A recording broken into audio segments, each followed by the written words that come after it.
Alô, amigos! Alô, turma! Grande abraço para todos vocês ligados aqui no canal AV+. Um abraço e um bom domingo dentro do possível. Final de semana estragado, né? Por conta da atuação ridícula da última sexta-feira.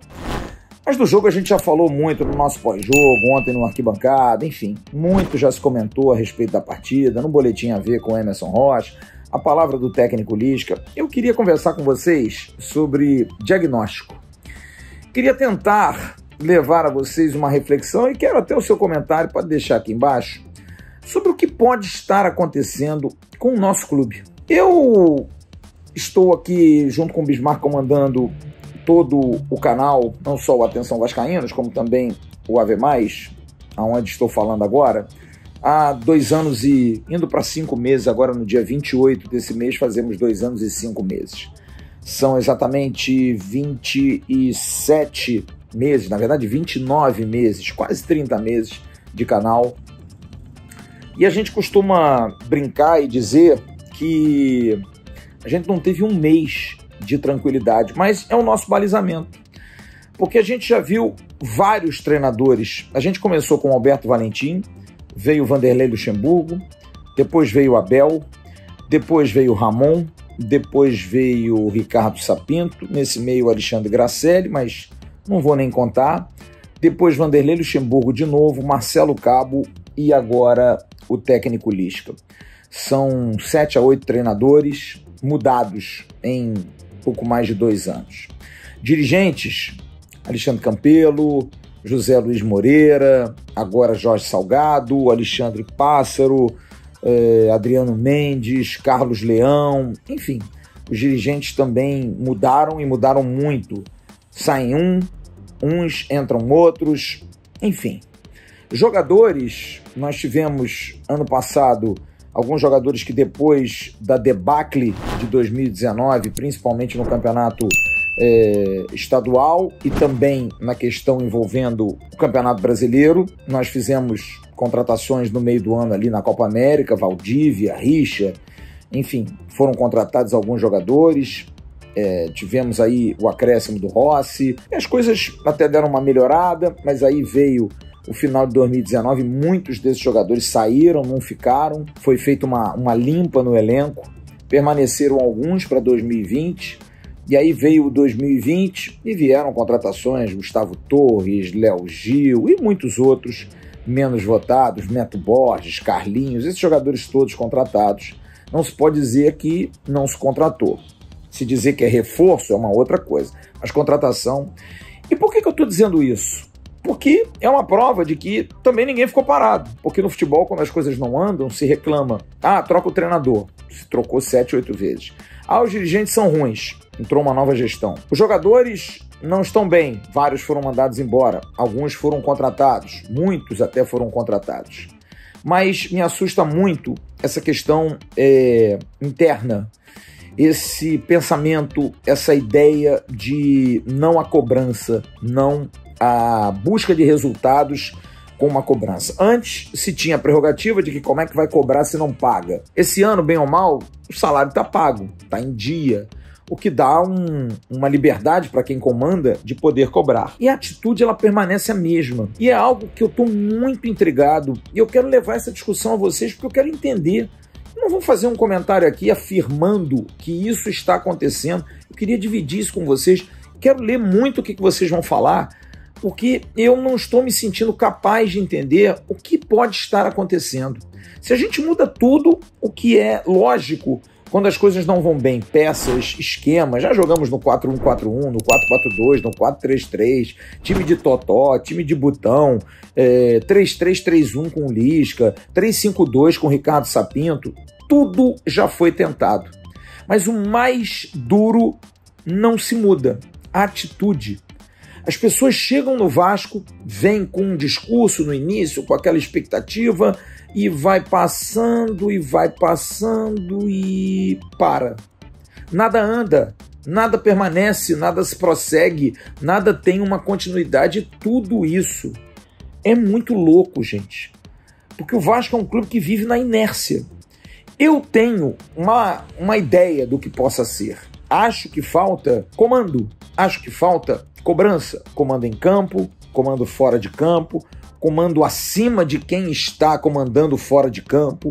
Eu acho que tudo depende de disciplina, de planejamento, de trabalho. Tudo depende. E todas as situações precisam estar bem azeitadas. E aí você vê, como por exemplo aconteceu na gestão do presidente Campelo, briga com o VP de Finanças porque não queria pagar aquilo que o Vanderlei Luxemburgo pedia. Vanderlei saiu. Não queria contratar o Germancano, aí brigou com o presidente e saiu o VP de Finanças. E aí você vê jogadores que reclamam, como o Castan reclamou, que a saída do Ramon tinha sido responsável pela queda do Vasco.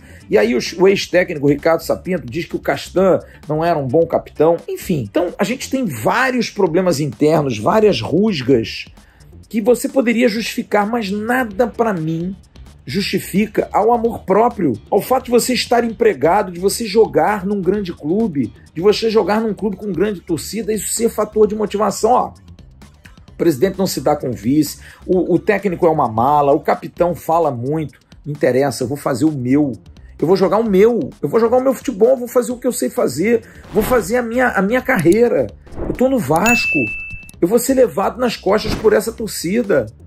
Mas você não vê isso, você não vê ambição nos jogadores, você não vê nos jogadores esse sangue nos olhos para progredir, ele mesmo, como profissional, até para sair do Vasco, ir para algo que fosse grande. Você não vê essa ambição. Me parece uma coisa assim, zona de conforto demais, mas ao mesmo tempo que é louco, porque é uma zona de conforto que não te leva a lugar nenhum.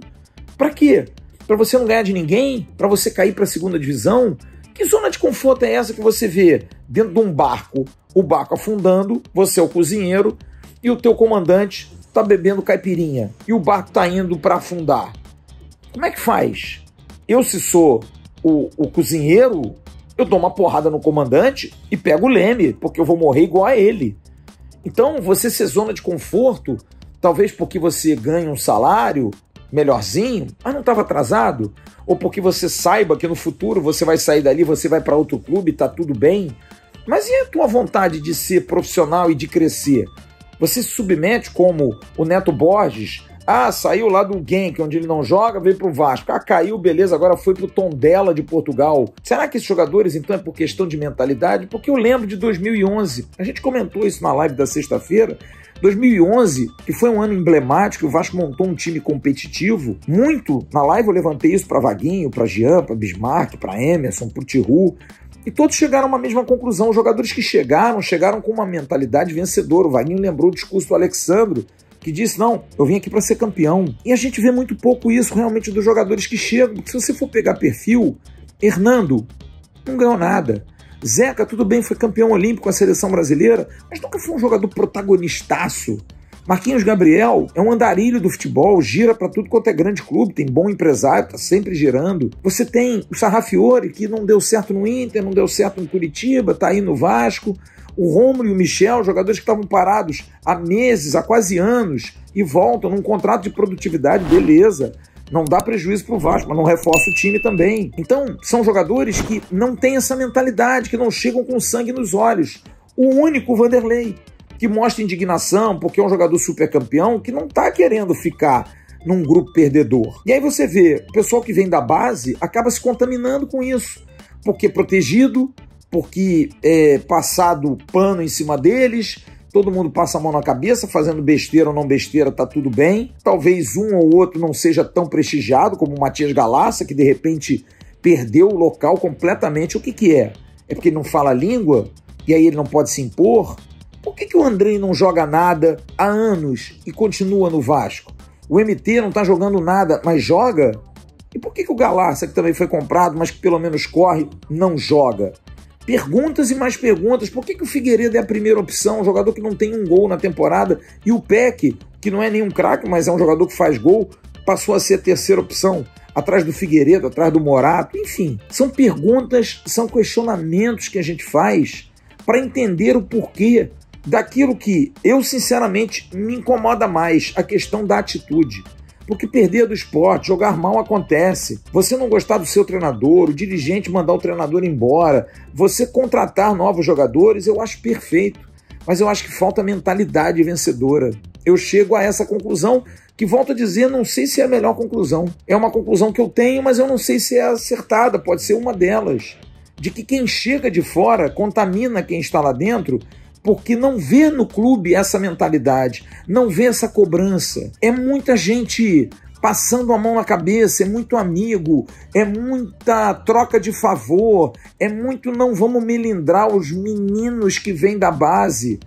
Então tudo isso traz uma insegurança muito grande, porque você não consegue ver por parte dos atletas vontade de vencer. Porque ganhar, perder, empatar, para eles é a mesma coisa. Porque eles vão continuar ali e vão sair e vão para outros clubes, como os diretores executivos. O que o Alexandre Pássaro faz no Vasco? Além de ter um belo discurso e ter contratado 9 jogadores ruins, só sobrou um pouquinho para o Vanderlei. Será que o Alexandre Pássaro, novo como ele, até competente, pode até ser competente, mas tem impulso, não precisaria de alguém mais experiente do lado dele, um diretor executivo mais experiente, ou um VP de futebol? Eu acho difícil.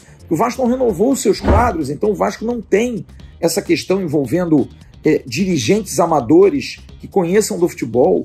Os dirigentes amadores do Vasco do futebol são os velhos, são os antigos, com pensamentos retrógrados. O Vasco precisaria de alguém mais jovem, mas não renovou os seus quadros. Não renovou, não tem renovação nessa área do futebol. Mas era importante ter alguém da diretoria ali dentro, porque o Alexandre Pássaro ele é contratado. Ele não é um diretor eleito. Porque se o Vasco for mal, ele vai ser mandado embora e segue a vida dele. Quem cobra dele? Por isso que eu digo, o presidente Jorge Salgado precisa estar muito atento, e eu espero que esteja. Porque ele tem um diretor executivo que não consegue transmitir esse DNA de vontade, esse equilíbrio, essa força de vencer dentro de vestiário, como fazia o Rodrigo Caetano antigamente, quando chegou aqui jovem também, em 2009 veio para o Vasco. Era jovem, estava iniciando o trabalho, veio do Grêmio para o Vasco, trazido pelo Roberto Dinamite, o então presidente, e trouxe essa motivação, queria progredir e virou um executivo de ponta. O Vasco tem um CEO como o Luiz Melo, que faz o quê no clube? O que faz um CEO? Um CEO é para você ter debaixo desse guarda-chuva que ele comanda todas as vice-presidências e diretorias e áreas de direção do clube e departamentos, e ele precisa cobrar e também ajudar a dar resultados. O que ele trouxe? Qual a melhoria que ele deu em relação a principalmente questão financeira, questão de gestão? Porque cortar pessoas, mandar embora, o financeiro já sabia. Buscar patrocínios, buscar dinheiro em verbas alternativas, quem é do marketing, qualquer um vai saber. Agora, o que ele fez especificamente? Pode ser até que tenha feito muita coisa, mas não bota cara, não fala, não aparece. Nós temos um CEO mudo. Então eu acho que todas essas situações trazem um marasmo para o clube, trazem uma aura diferente, mas que nada justifica, na minha concepção, a falta de vontade de um jogador de futebol. Eu acho que um jogador de futebol, como qualquer profissão, ele precisa se esmerar, ele precisa ter ambição pessoal, profissional, e eu não consigo ver isso nos jogadores do Vasco há muitos anos. Talvez jogadores com esse perfil de um Alexandro, de um Diego Souza, como em 2011, não nesse perfil, não eles hoje, que vieram com sangue nos olhos, querendo dar a volta por cima, querendo ajudar o Vasco, abraçando a causa, como a gente fala, estejam faltando hoje em dia. Estejam faltando. O Vasco precisa ter jogadores que contaminem com o vírus da vontade, com o vírus da ambição, com o vírus dos títulos, e não com o vírus do discurso pronto, do quarta-feira tem mais jogo, do derrotismo, do falta de vontade. Enfim, eu acho que tudo isso passa por esse perfil de jogador que nós temos. Porque independente das mudanças do clube, de treinador, diretores, tudo já foi tentado. Mas quem joga bola, quem faz gol, quem defende dentro do campo, é que vai decidir o futuro desse clube. E me preocupa muito, porque nós, torcedores, vocês que estão ligados aqui no canal, vocês são reféns de 30 atletas, que a gente não sabe de que maneira eles vão estar pensando o futuro deles. É a mesma coisa de você entrar no avião e não conhecer o comandante. E se o comandante for um suicida? Como é que faz se você não pilota o avião? Vamos todos morrer, concorda? E como é que faz se o seu time não está afim? Vamos todos morrer.